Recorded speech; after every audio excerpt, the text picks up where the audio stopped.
Good afternoon, everyone. It's wonderful, so wonderful to be back in Cannes with you today, dear IPEM friends. Around 5,000 delegates from 2,000 firms and 48 countries have signed up for this, the 7th edition of IPEM, establishing a new record for the conference. And while we are a very competitive team, and we love raising the bar every single year, we are aware that we could not have reached these astonishing figures without the strong support of you, our dear IPEM community. Thank you very much for being with us this year again and for building such a fantastic event with us. We are humbled by your trust and your support. Private markets have enjoyed stellar growth in the last decade, and so has IPEM. In 2016, only 6 years ago, if you remember, the conference gathered 600 adventurous pioneers of the industry. At the time, assets under management of private markets were only approaching $5 trillion. The asset class passed $10 trillion this year, and some predicted to reach between 15 and 30 trillion in the next 15 years. Who said, mighty oaks don't grow from little acorns?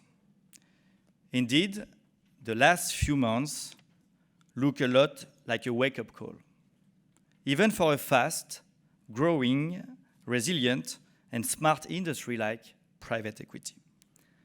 Geopolitics and macroeconomy are making a comeback in the headlines and are testing the investment world.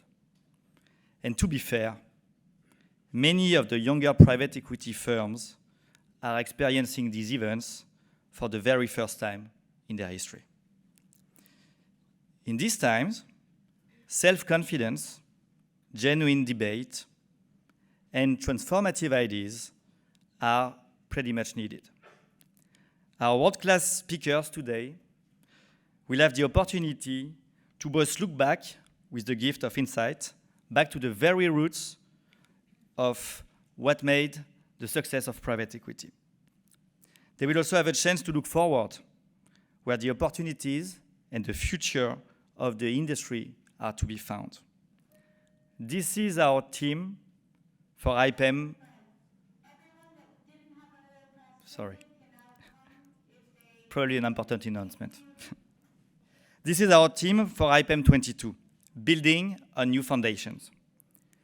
It will be my pleasure and honor to leave the stage in a few moments to Ariane de Rothschild, chairman of the board of the Edmond de Rothschild Group, who has graciously accepted to chair this amazing afternoon of discussions. Before I invite you to join me on stage, dear Ariane, cher Ariane, I would like to introduce you to our audience. You are born in San Salvador and had a cosmopolitan childhood spent in Zaire, Bangladesh, and Colombia. After studying business in Paris and earning an MBA from Pace University, you began your career in the early 90s in New York, first at Société Générale, then at AIG, at the heart of the global changes driven by finance. Married to Benjamin de Rothschild, you first reorganized the foundation's wine, farm, and hotel activities and invested in the Gitana team to build the new generation of transatlantic flying boats. From 2015, you gradually took over the reins of the bank, transforming it into a banking group positioned as a conviction-driven investment house, driven by your knowledge of emerging markets, your experience in philanthropy, and the conviction that responsible finance can change the world.